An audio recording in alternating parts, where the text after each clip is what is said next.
After my dad passed away, I took a few days off from work to deal with the funeral on my own. My wife didn't come with me, said she was too emotionally wiped out from her spin class to handle it. When I got back home, I just sat there at the kitchen table holding his watch, the only thing he left behind for me. Then she walked in, saw the watch in my hand, and said, "Honestly, he wasn't even that great. Maybe now you'll stop using him as a crutch to excuse your weakness." Before I could react, she ripped it out of my hand, tossed it in the trash, and said, "Grow up." I pulled it back out of the garbage without saying a word. And then this morning, she showed up at my door, hair dripping wet, screaming in a bathrobe. "He took everything. First time posting here. I've been lurking for a long time. Never figured I'd be the guy writing one of these stories, but here I am." Life doesn't wait. It hits you out of nowhere. My dad passed away 4 weeks ago, pancreatic cancer. They call it the silent killer for a reason. By the time it was diagnosed, he was already in stage 4. From the first doctor visit to the funeral? 2 months. He was just 68. Ever hit that point where the person next to you in bed feels like a total stranger? That's me right now. Sitting on the back porch at 2 in the morning, typing this out on my phone, hands shaking. I don't even know where to begin. My dad was a mechanic his whole life. He had rough hands and grease under his nails. The kind of man who'd pull over without hesitation to help a stranger with a flat tire, never expecting anything in return. When I was 12, he started taking me fishing every Sunday. Not because he loved it, he actually hated sitting still, but he knew I needed that calm space with him. Those early mornings on the lake taught me more about grit and patience than any self-help book or podcast ever could. Sabrina, my wife of 7 years, never really connected with him. She used to make snide remarks about his accent or how he didn't know which fork to use at those upscale restaurants she loved. I used to laugh it off, thinking she was just teasing. She came from a whole different world. Private schools, summers in Europe, family name on buildings. I thought our differences made things exciting between us. Looking back now? What a joke. When Dad got sick, I started spending weekends at his place. I'd help out with groceries, drive him to appointments, and eventually take care of him when he couldn't even get out of bed. Sabrina showed up one time. She spent the entire visit glued to her phone, dramatically opening windows because she said the hospital smell was too much for her. Dad noticed. Of course he did. But being who he was, he just smiled and told me she must have a lot on her plate. A lot on her plate. Like spin class. And endless brunches.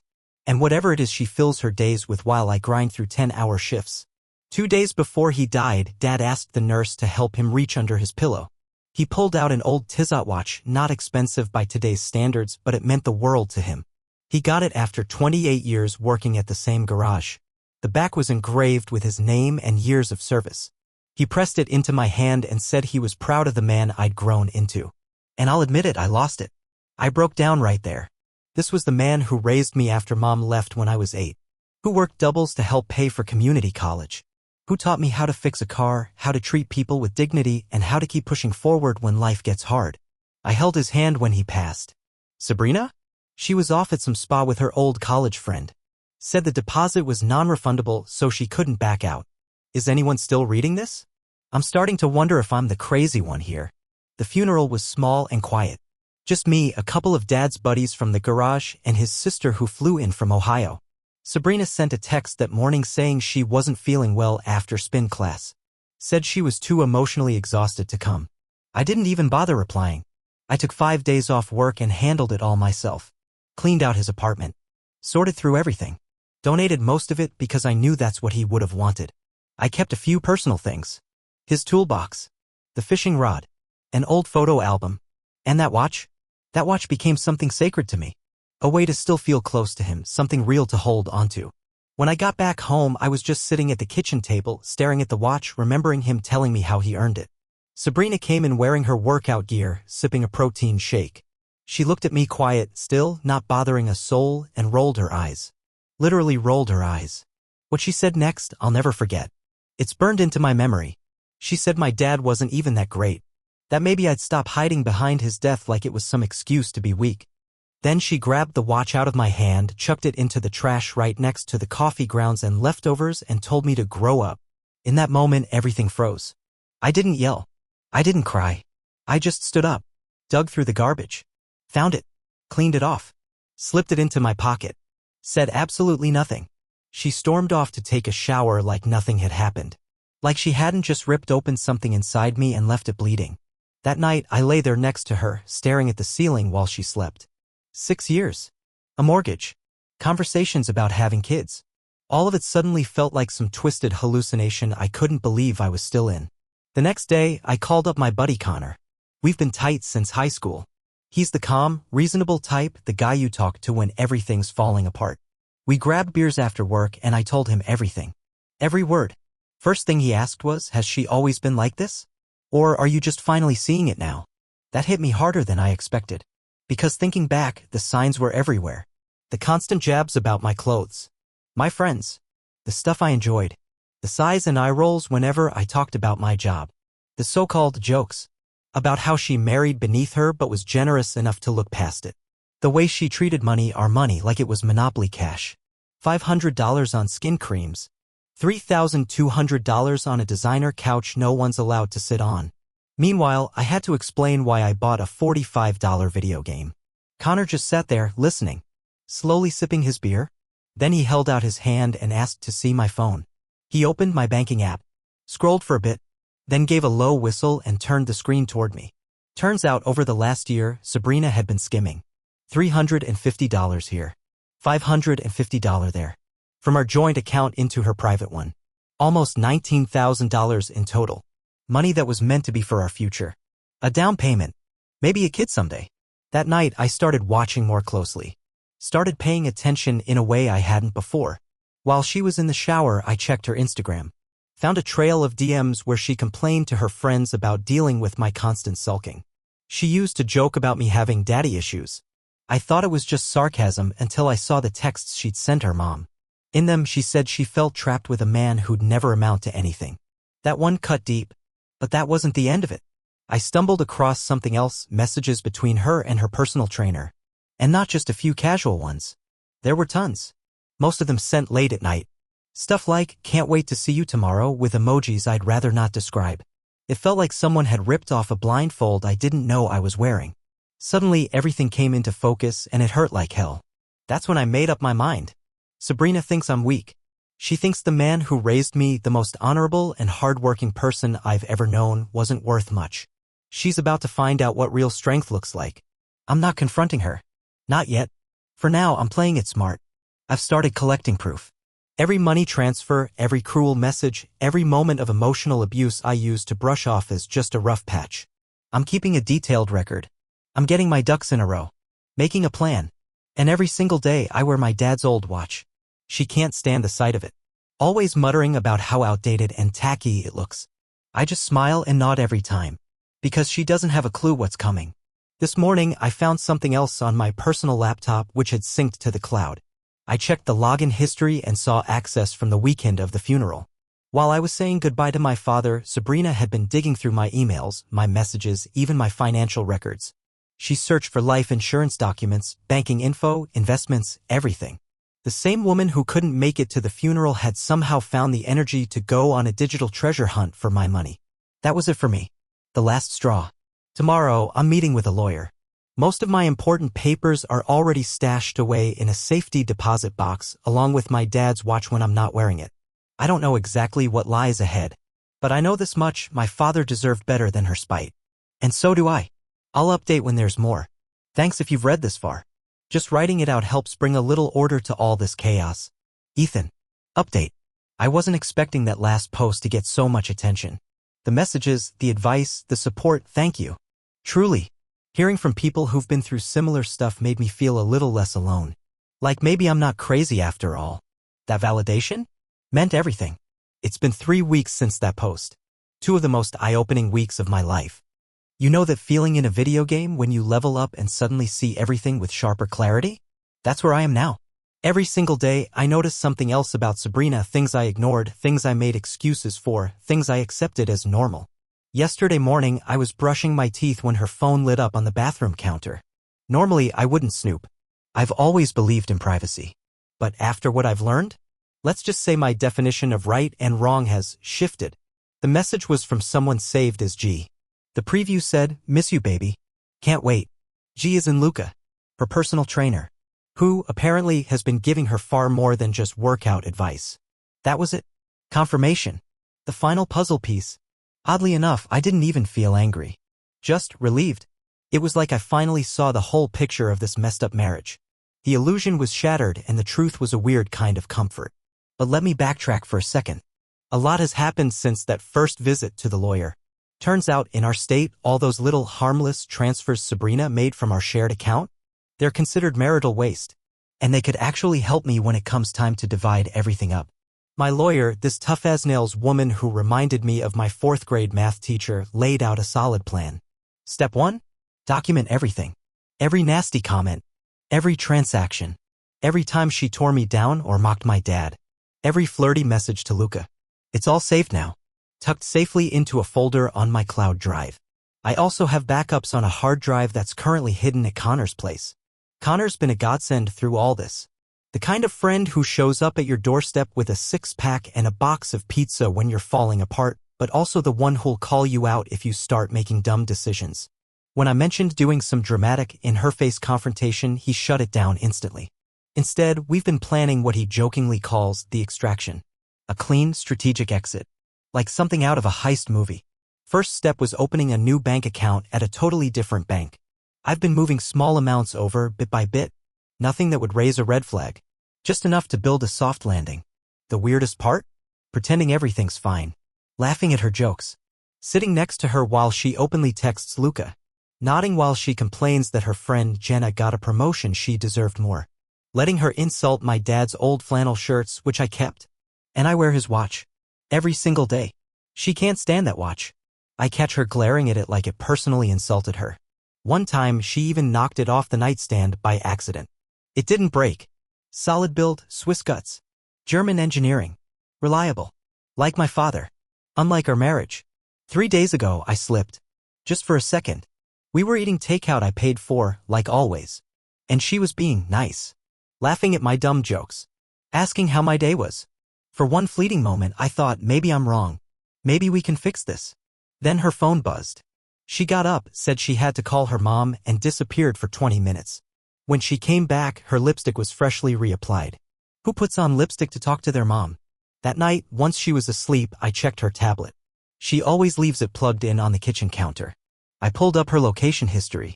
Turns out her women-only spin classes? Yeah. She's been driving across town. To an apartment complex. The same one where Luca lives, according to his Instagram. The old cliché. Wife and the personal trainer. If I wasn't living it, I'd probably be laughing. But this past weekend? That was the game changer. Sabrina told me she was going on a girls' retreat. Said it was with Jenna and a few others. Weekend getaway at some luxury spa. She asked me to send $2,200 to her personal account for it. I sent the money without making a fuss. Then I called Jenna. We've always gotten along. Jenna's one of the few people in Sabrina's orbit I genuinely respect. No attitude. No performance. I asked her about the retreat. There was a long silence. And then she told me quietly, almost apologetically, that there was no retreat. She hadn't seen Sabrina in weeks. That was all the confirmation I needed. This wasn't theoretical anymore, this was real. And the plan? Already in motion. While Sabrina was off at her so-called girls' retreat, actually holed up with Luca for the weekend, I pulled the trigger on what Connor and I had been calling the extraction. Step 1, the bank. I went in and pulled the rest of my half from our joint accounts. Left exactly 50% in the savings. We split that account, no more, no less. I was furious, yeah, but I'm not a thief. You should have seen the bank teller's face when I asked for that much in cash. Had to assure him I wasn't being robbed or held hostage. Next stop, credit cards. I canceled all our shared accounts and took myself off everyone. Except for one. Her favorite one, the one with the highest spending limit. That one stayed open, for reasons. Then came the apartment. I'd already signed the lease a few days before. 1 bedroom, nothing fancy, but clean, quiet, and mine. Connor and his brother helped me move the essentials. My clothes, Dad's toolbox, a few kitchen basics, the gaming setup, the fishing rod. We left everything else behind. All the overpriced furniture she just had to have. The $3,200 couch that nobody was ever allowed to sit on. The reclaimed driftwood coffee table that cost more than my old car. And pillows. God, the pillows. It was like living inside a HomeGoods explosion. The only thing I made sure to take with me, the only thing that really mattered, was Dad's watch. It's on my wrist right now while I'm typing this. Then it was time for the finishing touch. I left the divorce papers on the kitchen table. No dramatic letter. No parting words. Just the papers and my wedding ring. I also printed out her text conversations with Luca. Screenshots of her location history. The bank statements showing all the secret transfers. And one last item, a copy of the receipt for the safety deposit box where I store Dad's watch when I'm not wearing it. Because let's be honest, she'll come for it. She always goes after the thing that matters most. After that, I blocked her number. Muted her on every social platform but didn't unfriend her. I still need eyes on her posts. Then I waited. That was yesterday. She's supposed to be home tonight. Right now, I'm sitting in my new apartment. It's empty, echoey. A mattress on the floor. My laptop perched on a folding table. But it's mine. And there's a kind of peace here I haven't felt in years.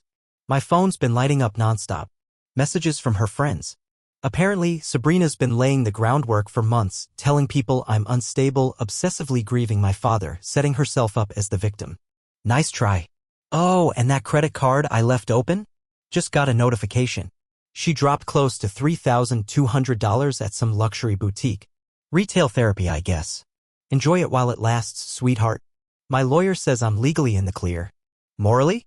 That's harder to answer. Some nights I still wake up at 3 a.m. and wonder, did I try hard enough? Were there signs I should have caught earlier? Could I have done something to save this? And then I remember how she looked at me when she tossed Dad's watch in the trash. Like I didn't matter. Like he didn't matter. And I remember what Dad always said, never let anyone make you feel small. Not for a second. I'm not out to hurt her. This isn't revenge. I just won't let anyone treat me like I'm disposable. Not anymore. Dad raised me better than that. For the first time in years, I feel like I can finally breathe. Like I've woken up from some strange dream where I kept shrinking myself down to fit inside the life she wanted. Not anymore. Tomorrow's a big day. I took it off work. I'm heading out to the lake, same one where Dad used to take me fishing. Feels like the right way to mark the beginning of something new. I'll post an update when things inevitably blow up. Because they will. Sabrina doesn't take rejection well. And once again, thank you. It's wild how strangers online can understand you more deeply than someone who's shared your bed for 7 years. Ethan. Final update. Well, Reddit? It happened. I'm sitting in a diner right now, hands still shaky as I type this on my phone. The waitress keeps glancing over, probably wondering if I'm okay, watching me laugh to myself 1 minute and stare blankly at cold eggs the next. I must look absolutely unhinged. It's been exactly 4 days since I moved out and left those divorce papers on the kitchen table. 3 days of glorious silence. Well, except for the 20+ missed calls and hundreds of texts which I've been screenshotting and saving but not answering. Then this morning, 6:50 a.m., that silence came crashing down.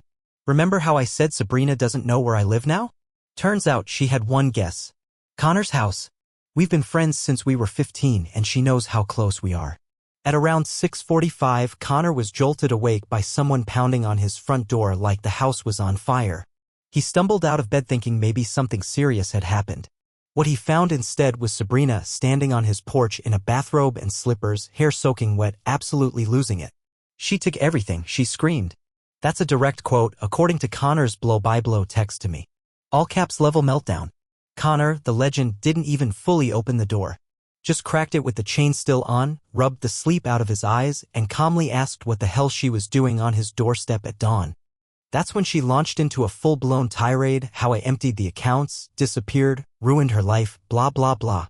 Still standing there in a bathrobe, giving half the neighborhood a morning show no one asked for. Connor pointed out gently that I only took what was legally mine, left all the documentation, and that she knew exactly why I left. She didn't take that well. Started crying. Then screaming. Then crying again. The kicker? She demanded to know where I was hiding her money. Not her money. Her money. And that's when Connor, who had officially run out of patience, dropped the mic. He looked her dead in the eye and asked, if it's all your money, why is his name on the paycheck that earned it? Boom. She tried to force her way inside. That's when he slammed the door, locked it, and called me. I told him to call the police if she didn't leave. He didn't need to. Apparently one of the neighbors across the street had already called them.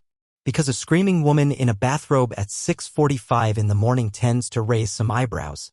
By the time the cops got there, Sabrina had collapsed on Connor's front steps, crying into her phone. She was trying to get Luca to come pick her up. Guess what? He wasn't answering.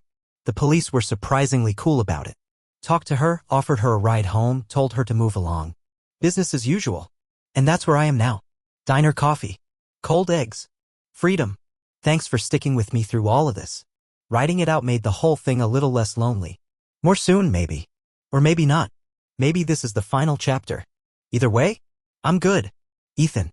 At first, she refused to leave. Said she wasn't going anywhere until she spoke to me directly. That's when one of the officers quietly reminded her that if she didn't leave on her own, they'd have to treat it as trespassing. Funny how quickly she decided a ride home sounded like a great idea after that. But right before she left, she turned toward Connor's house and screamed one last thing. Your father would be ashamed of you. That was the wrong card to play, Sabrina. So wrong. Let me rewind a bit. These past 4 days have been this weird cocktail of freedom and lingering nerves. My new place feels both hollow and filled at the same time. Empty in terms of furniture, but overflowing with potential. And for the first time in I don't know how long, I've actually been sleeping through the night. No tiptoeing around someone's moods. No bracing for jabs or passive-aggressive comments. I booked a therapy session with someone named Elise. My lawyer gave me her name. We had our first meeting yesterday. I cried more than I thought I would. Talking about Dad cracked me open.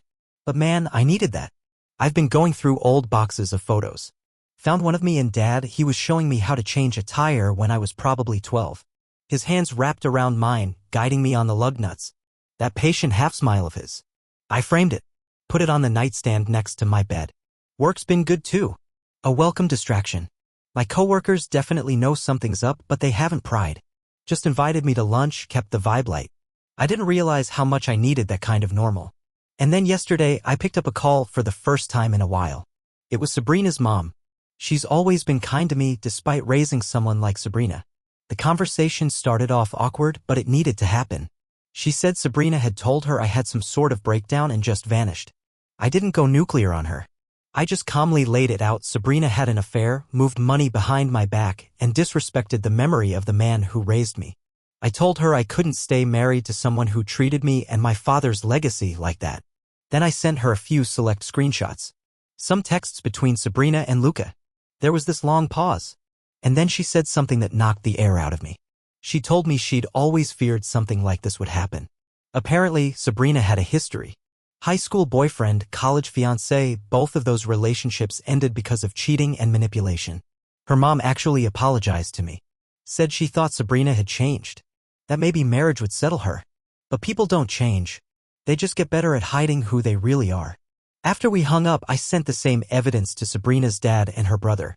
Not to stir the pot, just to make sure they knew the truth.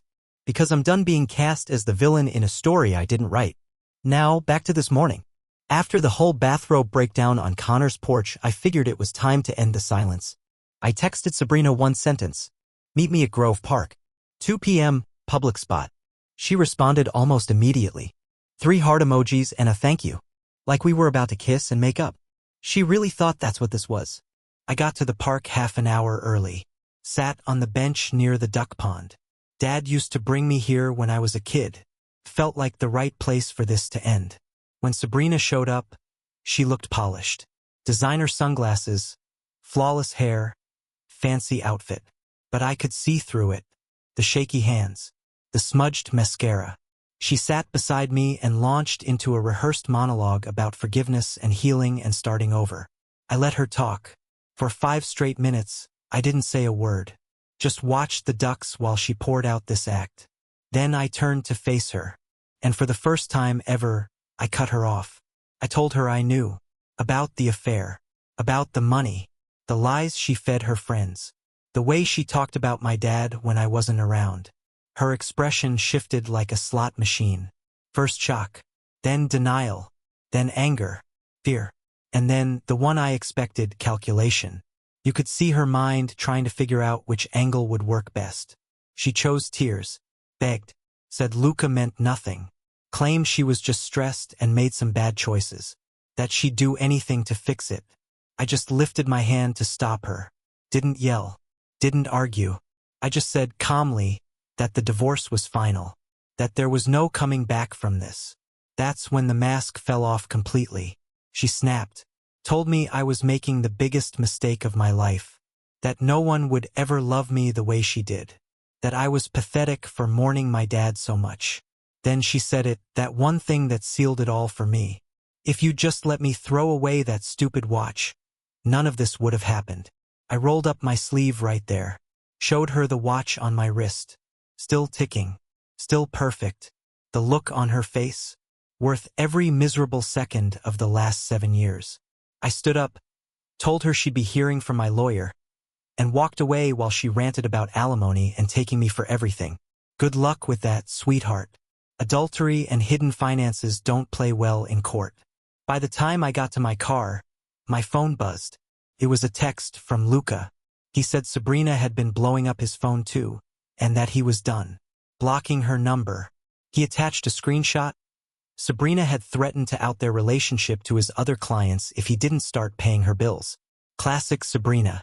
When her game falls apart, she tries to burn it all down. It's been a few hours since that showdown. And in that time, she's sent me 31 messages. A carousel of emotions. Begging, threatening, pretending to reminisce. I haven't answered a single one. Jenna's been keeping me posted. Sabrina's been calling everyone she knows trying to borrow money. Her cards are maxed out. The mortgage is due in 5 days. And Luca changed his locks. Real weakness isn't crying over your father. Real weakness isn't wearing his old watch because it reminds you of who you are. Real weakness is building your life on lies, then unraveling the second people stop playing along. Dad used to say, "The truth always floats to the top, son, like oil on water. Can't keep it buried forever." He was right. He always was. Tonight I'm going to visit him. Bring those awful candies he loved. Sit for a while. Tell him what happened. Tell him I finally stood up for myself. I think he'd smile. As for what comes next, divorce isn't instant. Healing takes even longer. But for once, I'm actually looking forward to what's ahead. And yesterday, something unexpected happened. Ran into Talia at the grocery store. We were friends back in high school. Lost touch over the years. We started chatting in the cereal aisle. She noticed the watch, asked about it. I told her about Dad. She listened. Like really listened. No phone in her hand. Just attention and kindness. We're grabbing coffee next week. Just friends. But it feels good to be seen. Really seen. If you stuck with me through this whole saga, thank you. Writing this helped me more than I expected. Sometimes strangers on the internet make better mirrors than the people who claim to love you. And one last thing, whatever your version of Dad's watch is, whatever thing matters to you even if others scoff at it, protect it. It's not just a thing. It's part of who you are. Never let anyone convince you otherwise. Ethan.